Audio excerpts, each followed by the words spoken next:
జగన్మోహన్ రెడ్డి నాయకత్వాన్ని బలపరచడం అంటే ఈ రాష్ట్ర ప్రయోజనాలను కాపాడటమేనని మాజీ మంత్రి శైలజనాథ్ అన్నారు. సింగనమల నియోజకవర్గ పార్టీ సమావేశాన్ని ఆయన నిర్వహించారు. ఈ కార్యక్రమంలో నియోజకవర్గ వ్యాప్తంగా ఉన్న నాయకులు, కార్యకర్తలు పెద్ద ఎత్తున పాల్గొన్నారు. త్వరలో ఏర్పాటు చేయబోయే కమిటీల గురించి వారంతా చర్చించారు. ఈ సందర్భంగా శైలజనాథ్ మాట్లాడుతూ వైఎస్సార్ కాంగ్రెస్ పార్టీని బలపరిచేందుకు ప్రతి ఒక్కరూ కూడా ముందుకు రావాలన్నారు. గ్రామాన కమిటీలు వేస్తున్నట్లు చెప్పారు. వైఎస్సార్ కాంగ్రెస్ పార్టీని పటిష్టం చేయటం అంటే అది జనానికి మేలు చేయడమేనని అభిప్రాయపడ్డారు. జగన్ ఎంత గట్టిగా ఉంటే అంత బలంగా రాష్ట్రం ఉంటుందని చెప్పారు. జగన్ వైభవాన్ని, ఖ్యాతిని మరింత విస్తృతం చేసే విధంగా పార్టీని తయారు చేద్దామని చెప్పారు.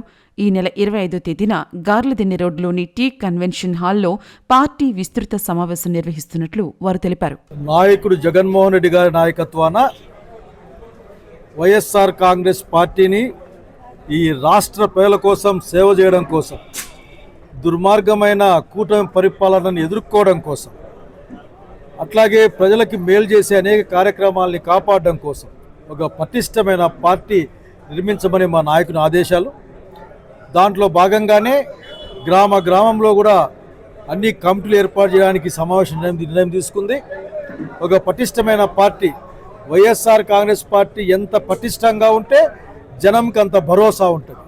జగన్మోహన్ నాయకత్వం ఎంత గట్టిగా ఉంటే ఈ రాష్ట్రానికి అంత గట్టి మేలు జరుగుతుంది. కాబట్టి అందరినీ కోరుతా ఉన్నాం, పనిచేస్తామనుకునే వాళ్ళందరూ కూడా వివిధ కమిటీల్లో వచ్చి చేరమని, ప్రజల కోసం పనిచేయమని, జగన్మోహన్ రెడ్డి యొక్క వైభవాన్ని, జగన్మోహన్ రెడ్డి గారి యొక్క ఖ్యాతిని ఈ ప్రపంచం చెప్పుకునే విధంగా తయారు చేద్దామని కోరుకుంటా ఉన్నాం. ఒక విస్తృత స్థాయి సమావేశం సింగనమల నియోజకవర్గంది 25వ తారీఖున గార్లదిన్నె మండలం మర్తాడ్ రోడ్లోని టీ కన్వెన్షన్ జరుగుతుంది. కనుక నాయకులందరూ, వివిధ హోదాల్లో ఉన్న ప్రతినిధులందరూ కూడా హాజరుగామని కోరుతా ఉన్నాం. జగన్మోహన్ రెడ్డి నాయకత్వాన్ని బలపరచడం అంటే, పార్టీని బలోపేతం చేయడం అంటే ప్రజల యొక్క హక్కుల్ని, ప్రజల గౌరవాన్ని, ఈ రాష్ట్ర భవిష్యత్తును కాపాడమని నమ్ముతా ఉన్నాం. జై జగన్.